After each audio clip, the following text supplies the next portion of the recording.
असेल आणि तुम्ही कीर्तनात कथेमध्ये कुठं जात नसाल, गंध लावत नसाल, देवळातही जात नसाल, तरी काही संबंध येत नाही. मनातली भक्ती हा वेगळा विषय आहे. हे बाह्य लक्षण आहे, अंतर्लक्षण वेगळे आहेत. सर्वांच्या ठिकाणी बाह्य लक्षणच असतील असं नाही. काहींच्या ठिकाणी बाह्य लक्षण असतात पण अंतर्लक्षण शून्य. काहींच्या ठिकाणी बाह्य लक्षण दिसत नाहीत पण अंतर्लक्षण परिपूर्ण असतात. ते क्षेत्र संन्यासी असतात, जागेवरून बाहेरच पडत नाहीत पण परिपूर्ण भक्त असतात. म्हणून भक्तियुक्त मनस्कानाम स्पर्शेन प्रभू भवे. हे भक्ती, हे कल्याणी, तू ज्याच्या अंतःकरणात असशील त्यालाही भूतप्रेताची बाधा होत नाही, त्यालाही दुःख होत नाही, त्यांचेही दुःख समाप्त होतात. मग तुला कोणतं दुःख राहणार आहे? तुझंही दुःख राहणार नाही. तपाने वेदाने जे काही ज्ञान प्राप्त होत नाही, जे परमात्म्याची प्राप्ती होत नाही, ती परमात्म्याची प्राप्ती केवळ तुझ्यामुळे प्राप्त होत असते. हरिहि साध्यते भक्त्या प्रमाणं तत्र गोपिकाः एतदर्थं. भगवान परमात्म्याची प्राप्ती केवळ भक्तीने प्राप्त होत असते आणि यासाठी प्रमाणं तत्र गोपिकाः, त्यासाठी प्रमाण आहे गोपींचं. गोपींनी केवळ भक्तीने त्या परमात्म्याची प्राप्ती करून घेतली. गोप्यः गोप्यः कामा, त्या परमात्म्यावर प्रेम करून भक्ती करून त्यांनी तुझी प्राप्ती करून घेतली. पण या तुझ्या मुलांसाठी मी काय आता उद्योग करायचे की ज्यामुळे ज्ञान आणि वैराग्य दोघांना जागृती येईल असा विचार नारद महर्षी करतात. तेवढ्यात आकाशवाणी झाली आणि आकाशवाणीने नारदांना सांगितलं की नारदा,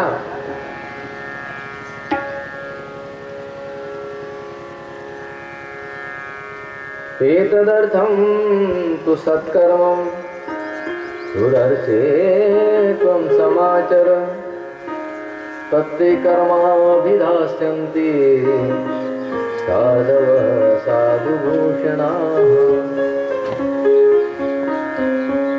तू ज्ञान आणि वैराग्य यांना जागृत करण्यासाठी सत्कर्म आचरण करा नारदा. सत्कर्माने ज्ञान वैराग्य जागृत होते. आणि सत्कर्म म्हणजे काय तर त्याची व्याख्या तुम्हाला सर्व साधूंचं भूषण असणारे, सज्जनांचे भूषण असणारे संत वर्णन करून सांगतील. आणि संत तुम्हाला तीर्थक्षेत्रात भेटतील. साधू कुठे असतात? तीर्थक्षेत्रे साधूंचा जास्तीत जास्त निवास. म्हणून नारद महर्षी निघाले तीर्थयात्रा करीत करीत. मग कोण साधू भेटतील? कोणीही भेटलं का हो महाराज थोडं थांबा. नारद महर्षींनी सांगितल्यानंतर कोण थांबणार नाही. कोणताही ऋषी असो, कोणीही महाराज असो. अहो महाराज म्हटलं का मग त्यांनी थांबायचं. नारायण नारायण, ओम नमो नारायण, रामकृष्ण हरी, जय हरी, हरी हरी, राधे राधे, जय गुरुदेव. जे जिथून येतील त्याप्रमाणे नारद महर्षी सर्वांना थांबवतात. एक शंका आहे, विचारू महाराज तुम्हाला शंका आणि आम्हाला विचारता? नाही पण आहे, जरा सांगा सांगा काय शंका आहे. म्हणजे ज्ञान वैराग्याच्या जागृतीसाठी आकाशवाणीने सत्कर्म हे साधन सांगितलं. मग सत्कर्म म्हणजे नेमकं काय करायचं? सत्कर्माची व्याख्या काय? तर प्रत्येकाने विचार केला. नारदांना उत्तर द्यायचं आहे, अल्लम तल्लम उत्तर देऊन चालणार नाही. खरं असेल तर सांगायचं, उगीच खोटं काहीतरी सांगण्यामध्ये अर्थ नाही. आणि खरं काय आहे नेमकं आपल्याला गमत माहिती नाही. मग ज्याला माहिती नाही त्याने काय करायचं? नारदांना सांगायचं महाराज हे अतिशय दुर्लभ गोष्टी आहे, या भानगडीत पळूच नका. दुसरा, मुखीभूता तथान्ये. मुखीभूत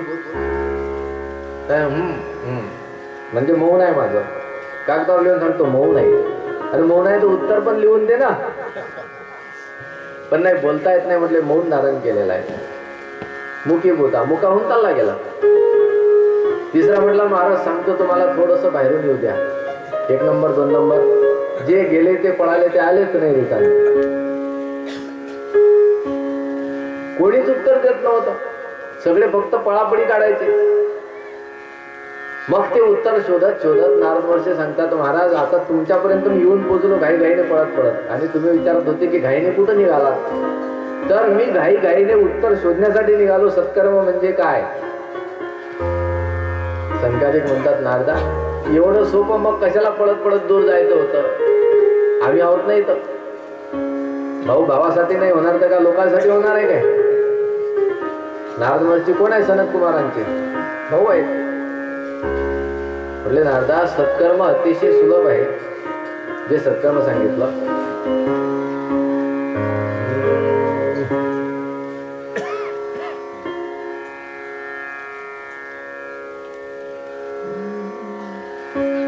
सत्कर्म सूचको नूनम् ज्ञान यज्ञ स्मृतो बुधैः श्रीमद्भागवतालाप सतुगीत शुकादिगे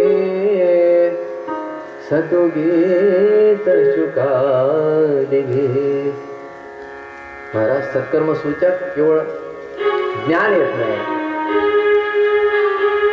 स्मृत बुधैः विद्वानांनी ह्या ज्ञान यज्ञाला प्रस्तुत केलेला आहे, जो सत्कर्माची व्याख्या आहे. श्रीमद आणि तो ज्ञान यज्ञ म्हणजे श्रीमद भागवत कथा आहे. 7 दिवस श्रीमद भागवताची कथा करणे. सतुगीत शुकादिः जो शुकाचार्यांनी वर्णन करून सांगितला महाराज त्याला ज्ञानयज्ञ म्हणतात. आणि त्यानेच भक्ती आणि ज्ञान वैराग्य यांची पुष्टी होणार आहे. नारद महर्षी सांगतात, मी गीता पाठ केले, वेद पाठ केले. गीतापाठ वेदपाठ केल्यानंतर ज्ञान यज्ञ हे झोपेतून उठून बसायचे, पण त्यांची झोप जात नव्हती, अशी ते झोपेमध्येच असायचे. आणि गीतापाठ बंद पडला का पुन्हा ते झोपायचे, पण त्यांना तळतरी आली नाही.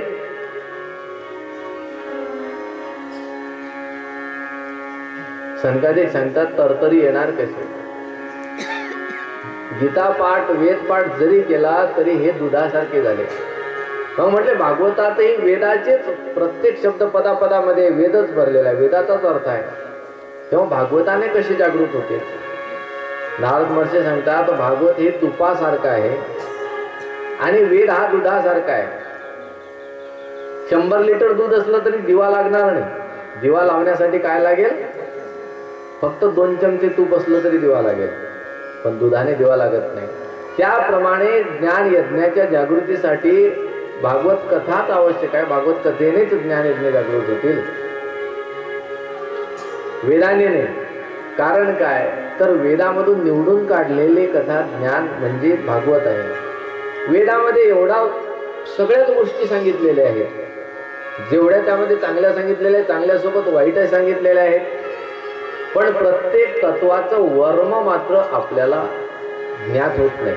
आणि वर्म ज्ञात न असल्यामुळे जो 5 दिवसाचा सिद्धांत असेल त्याला आम्ही कायमस्वरूपीचा करून टाकला. असं आहे. काही काळापुरते मर्यादित काही सिद्धांत असतात, काळाच्या ओघामध्ये ते लोप पावायचे असतात आणि लोप होण्यासाठीच असतात. 9 घरे 12 घरे चालत नव्हते हा सिद्धांत केला, काळाच्या ओघामध्ये तो आता लोप पावला. मग आता चालते की नाही आपल्याला. पहिले मग का त्यांना जातीच्या बाहेर टाकायचे, आता टाकाल का कोणाला, नाही टाकायचं. काळाच्या ओघामध्ये ती आवश्यकता नाही राहील. म्हणून काळाच्या ओघात आपण काही प्रमाणात का होईना चांगल्या परिस्थितीकडे गेलो पाहिजे. ज्या रूढी वाईट असतील अशा रूढीपासून आपण दूर निघालो पाहिजे. विधवेचं टक्कल करावं हाही सिद्धांत केला, मान्य कराल का तुम्ही, नाही. विधवेने पुनर्विवाह करून पुन्हा आनंदित संसार करावा हे रूढ झालं, म्हणून ते निर्दोष आहे. त्याला निर्दोषपणा आहे. जो सर्व समाजाने मान्य केला आणि समाजाने मान्य नाही केला तरीही जर योग्य असेल तर ते निर्दोषच राहणार आहे. फक्त समाज मान्य करत नाही काही गोष्टी, हा भाग वेगळा पडतो. बाकी त्यामध्ये दोष कोणताही नसतो. म्हणून काळानुसार अनेक सिद्धांत लोप पावायचे असतात. काही सिद्धांत काही काळापुरतेच असतात. वेदामध्ये असे अनेक अनंत सिद्धांत आहेत, पण आम्हाला त्याचं काल ज्ञान नसल्यामुळे की हे किती काळापुरते आहे, कोणत्या काळामधले आहेत हे काल ज्ञान नसल्यामुळे वेदातला सिद्धांत आम्ही चुकीच्या मार्गाने वापर करतो. बाटा कंपनीवाल्याने बुटाची चप्पलची फॅक्टरी काढली, चांगली चप्पल काढली, चांगला बूट काढला 5,000 रुपयाचा. आणि 5,000चा बूट आणला. दोघांचं भांडण झालं, पायातून काढला आणि समोरच्याच्या गालफळातच लगावला. समोरचा कमकुवत होता, पण थोडा टॅलेंटेड सुशिक्षित होता.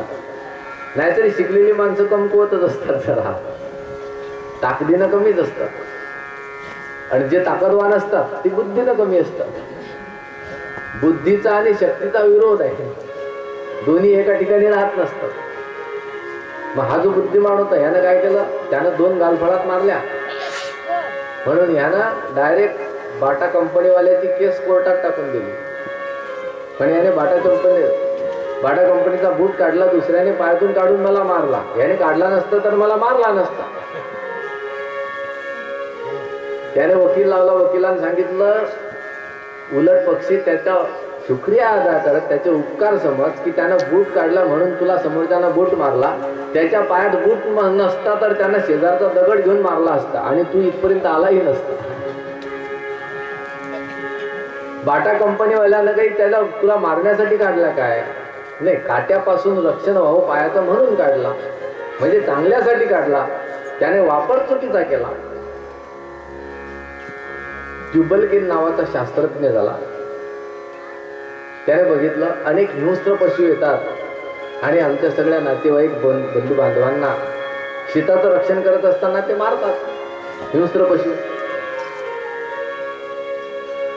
लांडगे, कोल्हे, अतिशय धोकादायक. मग यांच्यापासून रक्षण करण्यासाठी यांच्यासाठी काय करावं, त्याने डोकं चालवलं आणि शोध लावला तलवारीचा. पहिली तलवार निर्माण केली ट्युबलकिनने.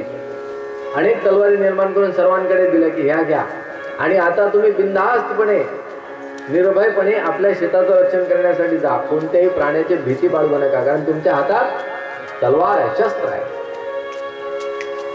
काही दिवसानं बघतो तर इकडचा गट आला, तिकडचा गट आला, दोघांमध्ये मारामारी झाली, 5-50 माणसं मारून टाकली.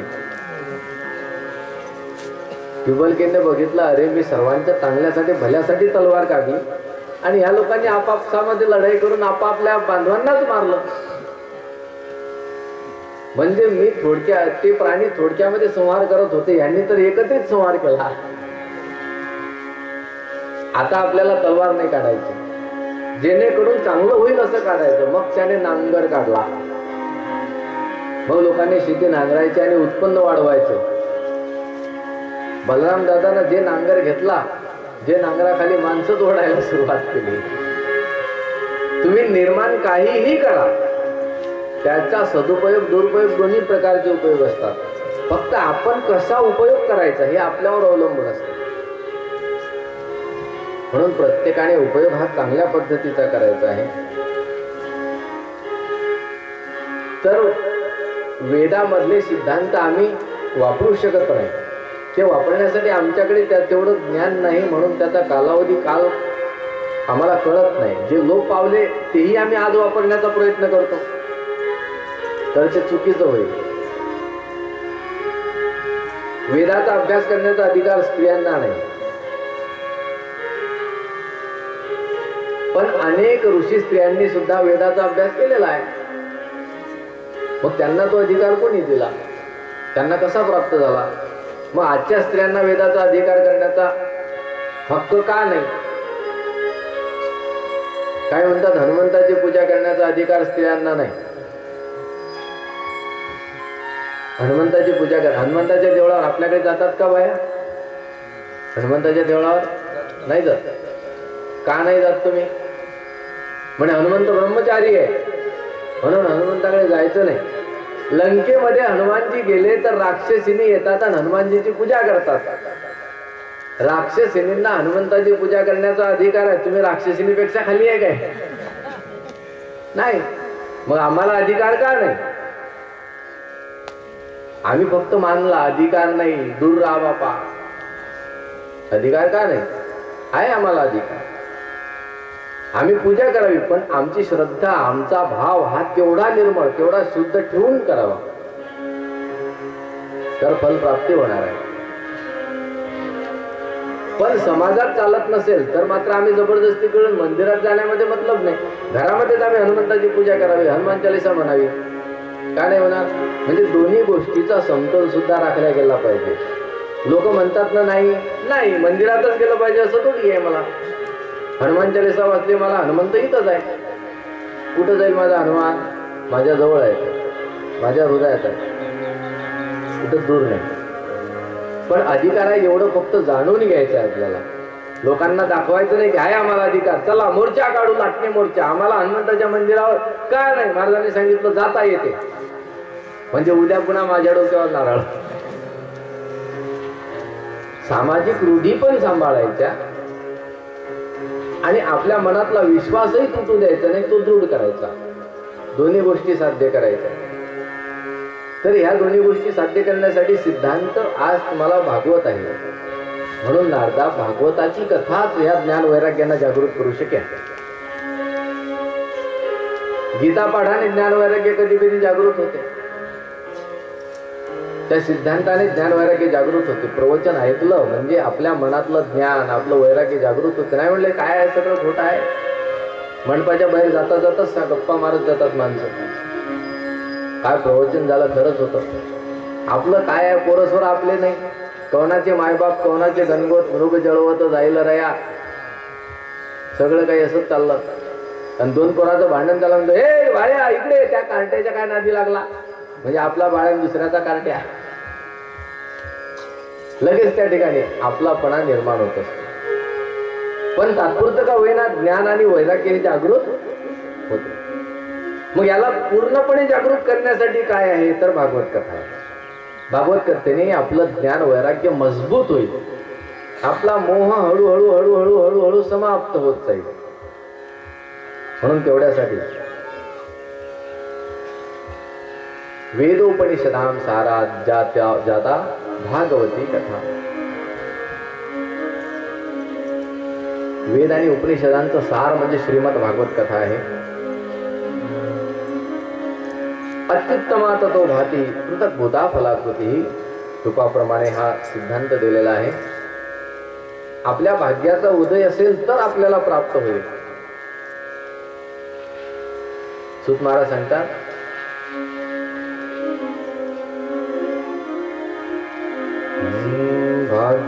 भाग्योदयेन बहु जन्म समर्जितेन सत्संगमं लभते पुरुषो यदा वै अज्ञानेतुकृतमो मदान्धकार नाशं विधाय हि तदुदयते.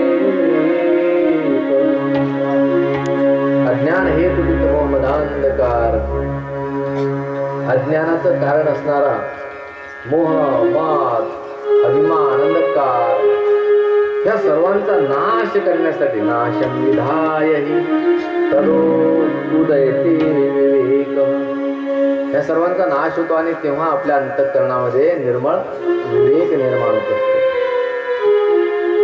म्हणून तुम्ही भागवत कथा करा. महाराज भागवत कथेचं आयोजन करतो, पण नेमकं कुठं करू? त्याच्यासाठी स्थान तसं असलं पाहिजे. मग कोणत्या ठिकाणी करू? राम मंदिरात, हनुमान मंदिरात, शंका ठिकाणी सांगितलं माणसं बसणार नाहीत. मग जा वृंदावन धाम बाहेर, गंगा द्वार समीपे तू तटम आनंद नामकम. नारदांना स्थान सांगितलं गंगा द्वार समीपे. गंगा द्वार म्हणजे हरिद्वार, त्याला काही हरिद्वार म्हणता, काही हरद्वार म्हणता, काही गंगाद्वार म्हणता. तर हरिद्वारला आनंद नावाचं वन आहे, आनंदवन. त्या आनंदवनामध्ये श्रीमद भागवत कथेचं आयोजन करा. याच समीपस्थ ज्या ठिकाणी गेल्यानंतर जीवानाम वैरम चेतसी नस्थितम, जीवांच्या अंतःकरणामध्ये वैर राहणार नाही. वैरभाव जीवांचा समाप्त होत असतो ज्या ठिकाणी गेल्यानंतर अशा प्रकारचा हे आनंदवान आहे, जिथं केवळ हृदयात आनंद निर्माण होत असतो. हृदय निर्वैर झालं म्हणजे कथा श्रवण करत असताना खरी कथा श्रवण होत असते. निर्वैर व्हावे सर्व भूतास हवे, वैररहित द्वेषरहित अशा प्रकारचं चित्त कथेला आपल्यामध्ये उतारून घेत असते. मग त्या ठिकाणी कथेचं आयोजन केलेलं आहे. आनंदवनामध्ये नारदांनी सर्वांना जाहिरात केलेली आहे. कथेचे जे इच्छुक असतात, पिपासू आहेत, ते सर्वात अगोदर आलेले आहेत. बसण्याच्या बैठकी वेगळ्या केलेल्या आहेत. एकीकडे समोर साधू संत आहेत, एकीकडे त्यागी वैरागी आहेत, दुसरीकडे संन्यासी आहेत. एका बाजूला देव आहेत, एका बाजूला नद्या आहेत, एका बाजूला पर्वत आहेत. पाठीमागे एकीकडे स्त्री आहेत, एकीकडे सामान्य गृहस्थी पुरुष आहेत. आणि कथेला प्रारंभ झाला. सर्वांच्या समोर नारद महर्षी श्रोत्यांच्या रूपामध्ये आहेत. नारदही श्रोते बनले आणि श्रोते बनवून वक्त्याच्या ठिकाणी व्यासपीठावर सनकादिकांना बसवलं. सनक, सनंदन, सनातन, सनत कुमार 4 ऋषी व्यासपीठावर बसलेले आणि सनकादिक मुनी श्रीमद भागवताच्या कथेला प्रारंभ करतात. श्री कृष्ण गोविंद हरे मुरारे, हे नाथ नारायण वासुदेवा, श्री कृष्ण गोविंद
व्यासपीठावर बसलेले आहेत आणि संताधिक मुनी कथेला प्रारंभ करतात. श्रीमद भागवत कथेचं वैभव, श्रीमद भागवत कथेचं महात्म्य सांगतात की ज्या ठिकाणी भागवत ग्रंथ असेल तरी त्या ठिकाणी भूत प्रेतांची बाधा होत नाही, काळ सुद्धा त्या ठिकाणी चालून येत नाही. यम आपल्या दूतांना सांगत असतात की ज्या ठिकाणी भागवत ग्रंथ असेल, जिथं भागवत कथा असेल, त्या ठिकाणी माझी आज्ञा आहे तुम्हाला, तुम्ही जाऊ शकत नाही, तुम्हाला जायचं नाही. समजा तुमचा काळ संपलेला आहे, मरण आलेला आहे आणि यमदूत आले न्यायला, तरी सुद्धा ते मंडपाच्या बाहेरच राहतील, मंडपात नाही प्रवेश करणार. मग आता जर आपल्यासाठी यमदूत आले असतील तर मंडप सोडून जायचंच नाही. ते 7 दिवस आत येऊ शकत नाही. 7 दिवस आपली गाडी लेट. तिथं गेल्यानंतर यमदूत विचारले का रे 12:30चा टायमिंग होता, हे 7 दिवस लेट कसे काय आले? तो सांगेल महाराज काय करता, मंडपात घुसला म्हातारा निघलाच नाही बाहेर, पकडायला चान्सच नाही. एवढी गाडी लेट होऊ शकते. एरवी तुम्ही बाहेरच जर असाल आणि ते आले, तुम्ही जर सांगितलं की भाऊ एवढी कढी पिऊ दे, तो म्हणेल नो चान्स. एवढा सुद्धा तुम्हाला चान्स मिळणार नाही. फटाफट चलो. म्हणून श्रीमद भागवत एक शब्द जरी तुम्ही केव्हा तरी मुखामधून श्रीमद भागवताचा गेला तरीही त्याच्या जीवनाचं कल्याण होत असते. दररोज ज्यानं श्रीमद भागवताचा एक पद जरी वाचन केलं तरी त्याला हजारो गोदान केल्याचं पुण्य प्राप्त होत असते. मग गायी दान करण्यासारखं पुण्य आहे का काही? गोदानाचं पुण्य केवढं मोठं आहे, अतिशय मोठं पुण्य आहे. पण गोदान करण्यासाठी मेहनत करा, पैसे कमवा, 5-25 हजाराची गाय घ्या आणि मग ती महाराजांना द्या, महाराज तुमच्यासाठी गोदान. पण मी म्हणतो हजारो गायींचं दान करा. श्रीमद भागवतम पुराण तिलकम, बोला श्रीमद भागवतम पुराण यद वैष्णवानाम धनम. श्रीमद भागवत हे सर्व पुराणांचे तिलक आहे. जे वैष्णवांचं परम धन आहे. केल्या तुम्ही हजारो गायीचं दान. अर्धा श्लोक म्हटला ना, 1000 गायी दान केल्या प्रत्येकाने. बघा एवढं मोठं पुण्य प्राप्त होत असते. मग 7 दिवसात आपण किती म्हणू आणि किती गायी दान केल्याचं पुण्य प्राप्त होईल. मग एवढं पुण्य प्राप्त केल्यानंतर आम्हाला सुख प्राप्त का होत नाही? मागे भरपूर आपण करून ठेवलं ना वाईट. एवढं करून ठेवलं ते संपवावं लागणार आहे. जोपर्यंत ते संपत नाही तोपर्यंत याचं फळ लवकर थोडे प्राप्त होणार, ह्याला वेळ लागेल. म्हणून सांगितल्याप्रमाणे याच्यामध्ये सहस्त्र गोदानाचं फल प्राप्त होत असते. आणि वैष्णव तर याच्याशिवाय राहू शकत नाही. श्रीमद भागवत म्हणजे वैष्णवांचं धन सांगितलं. यात वैष्णवानाम धनम. लवकुशांनी रामायण कथा केली आणि रामचंद्र प्रभूंनी दक्षिणा देण्यासाठी विचारलं की तुमची दक्षिणा काय? हे सोनं घ्या. किती सुवर्ण आणलं होतं. तेव्हा लवकुश उत्तर देतात की महाराज आम्ही सुवर्ण ने भो रघुनाथा, आम्हा वनवासिया सुवर्ण हरिकथा. आम्ही वनवासी आहोत. रघुनाथ आम्हाला सोनं काय करायचं? आम्हाला तर सोनं म्हणजे आमची हरिकथाच. यद वैष्णवानाम धनम. आम्हा घरी धन शब्दांचीच रत्ने, शब्दांचीच शस्त्रे यत्न करू. आम्हा घरी धन निर्धन को धनी राम रे, निर्धन को धनी राम, निर्धन को धनी राम हमारे,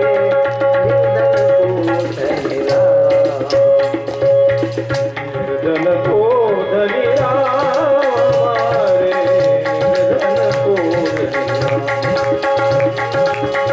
निर्धन को धनी राम, निर्धन को धनी निर्धनासाठी धन म्हणजे परमात्मा आहे. आणि या धनाचं वाटप तुम्हाला होणार आहे संकादिक मुनींच्या मुखामधून. तर संकादिक मुनींच्या मुखातल्या या धनाचं वाटप आपण संकादिक मुनींना प्रार्थना करू की महाराज आम्हाला माहित नव्हतं धन भेटणार आहे म्हणून आम्ही सोबत काही आणलं नाही. आता उद्या आम्ही टोपले टापले घेऊन येतो. आपल्या चित्ताला असं विशाल बनवायचं की किती धन आलं तरी सुद्धा ते साठवायचं आहे. असं बनवून आपल्याला उद्या सकाळी बरोबर 9:30 वाजता यायचं आहे. 9:30 ते 1:30 पर्यंत आपली कथेची वेळ आहे. एक सत्र फक्त कथेचं आहे आणि दुपारच्या सत्रामध्ये 1 तासाचं फक्त प्रवचन असणार आहे. 2 दिवस वेगळे वेगळे प्रवचन होतील.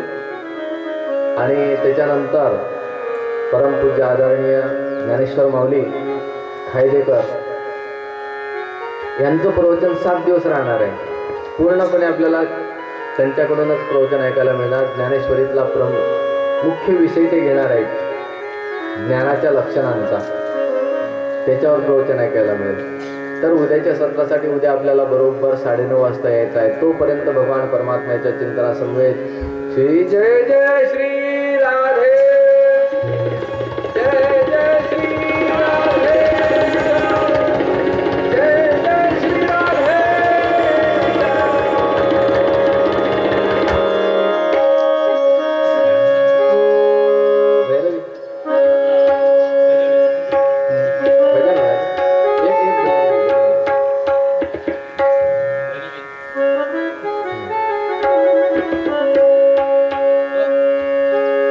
गोविंद बोलो जय जय गोविंद.